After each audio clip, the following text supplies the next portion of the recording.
दिन से मुसलमाना ने इस्लाम बर्रे सगीर के मुसलमान उसके ताक़ुब में लगे रहे और इसी तरह चल के हिंदुस्तान तकसीम हुआ पाकिस्तान और भारत की सूरत में। और पाकिस्तान की जो तहरीक चल रही थी, नारा लग रहा था पाकिस्तान का मतलब क्या। आप भी जरा जोर से आवाज बुलंद करें, पाकिस्तान का मतलब क्या। ला इलाहा इल्लल्लाह, तेरा मेरा रिश्ता क्या। इस नारे की बुनियाद पे पाकिस्तान बना। हम पाकिस्तानी समझे कि अब खत्म नबूवत का मसला भी हल हो जाएगा, अकीदे तौहीद बेमहफूज हो जाएगा, नामूसे सहाबा और अहले बैत किसी को हिम्मत और जुर्रत नहीं होगी अंगुशनुमाई की। मगर आप जानते हैं कि पाकिस्तान ने जब पहला काबीना तश्कील दिया तो वजीर कानून एक हिंदू को नामजद किया गया, हिंदू को, जोगिंदरनाथ मंडल। और इसी तरह मुल्क का वजीर खारजा रियासत की नजरियात का प्रचार करता है, उसका तारुफ कराता है, वो रियासत के नजरियात का अमीन होता है। उन्होंने कादियानी को नामजद किया। वहीं से इस्लाम से, नजरिए इस्लाम से, खत्म नबूवत से, अकीदे तौहीद से, अकीदे रिसालत से मजाक शुरू किया इन जालिमों ने। और मेरे अजीज दोस्तों, मैं मुख्तसर करता जा रहा हूं, 26 साल तक जो सेकुलर तबका मुसल्लत रहा, फौजी जर्नलों की शक्ल में, किसी भी शक्ल में पाकिस्तान को आईन नहीं दे सके। 26 साल तक पाकिस्तान बगैर आईन के चलता रहा, बेआईने पाकिस्तान।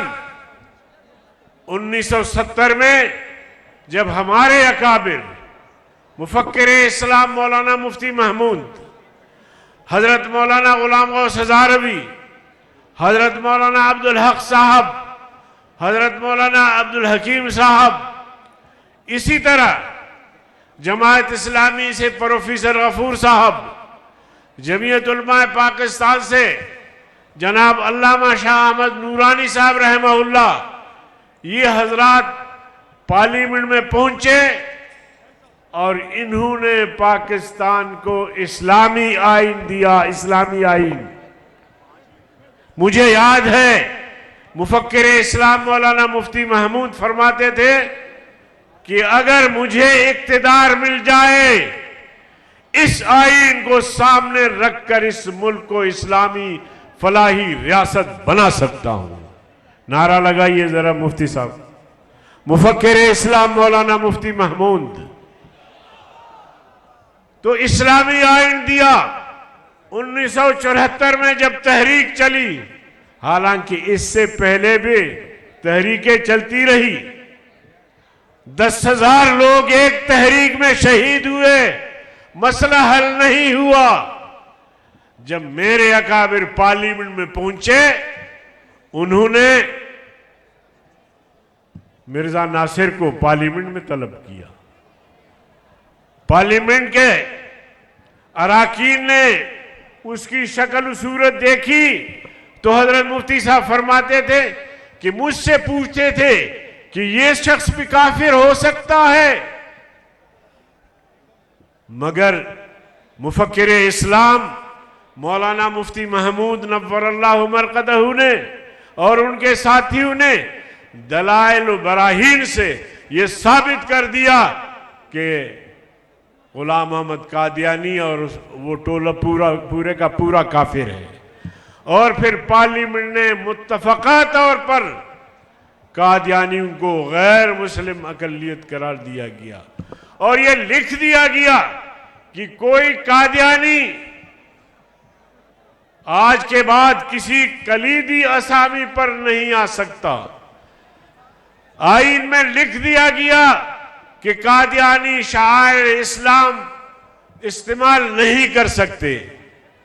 मगर उस दिन से आज तक कादियानियों ने पार्लियामेंट के इस मुत्तफका फैसले को तस्लीम नहीं किया, बल्कि कुरान करीम में भी तहरीफ कर रहे हैं और अपने आप को मुसलमान शो कर रहे हैं। और इसी तरह मेरे अजीज दोस्तों, बाज लोग कहते हैं कि पार्लियामेंट ने क्या किया। पार्लियामेंट ने तो सारा कुछ किया है। जरदारी साहब के दौर में नामूसे रिसालत के कानून में तरमीम की बात हुई।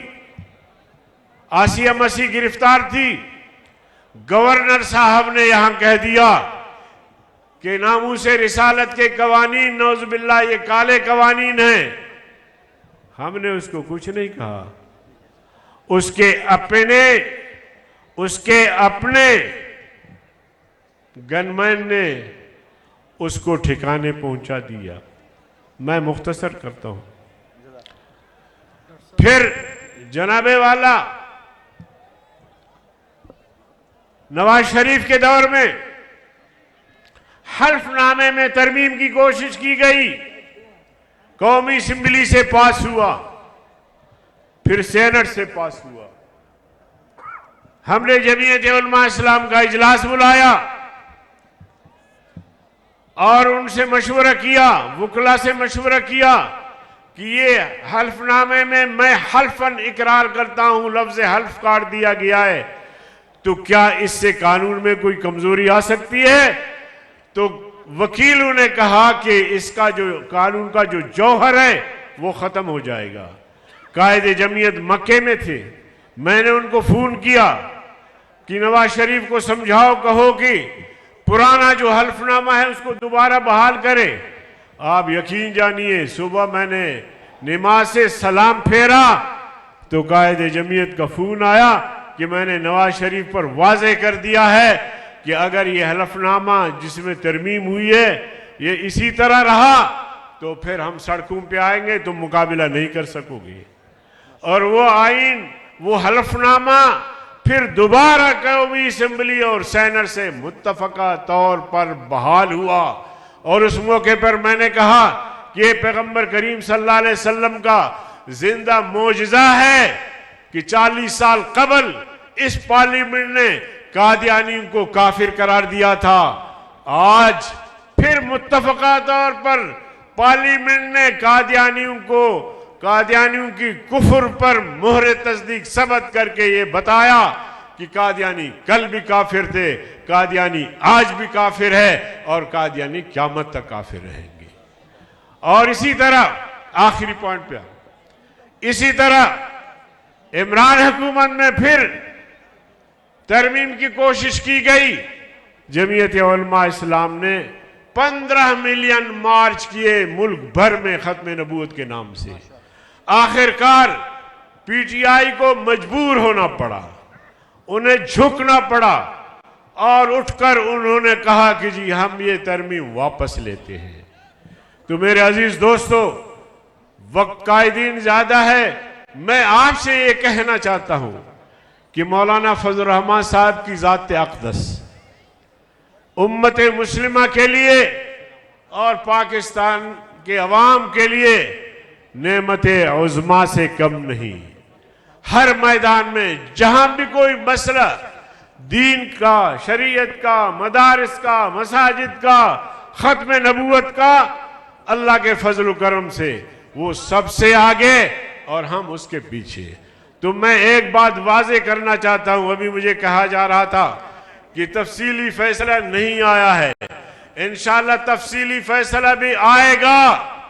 मैं जज साहबान को बताना चाहता हूं कि अगर उन्होंने गड़बड़ की तो फिर हमारा हाथ होगा और तुम्हारा गिरेबान होगा इंशाअल्लाह अज़ीम। खत्म नबूवत के मसले पर कोई कंप्रोमाइज नहीं। व आखिर दावाना अनिल हम्दुलिल्लाह। तशरीफ लाते हैं आप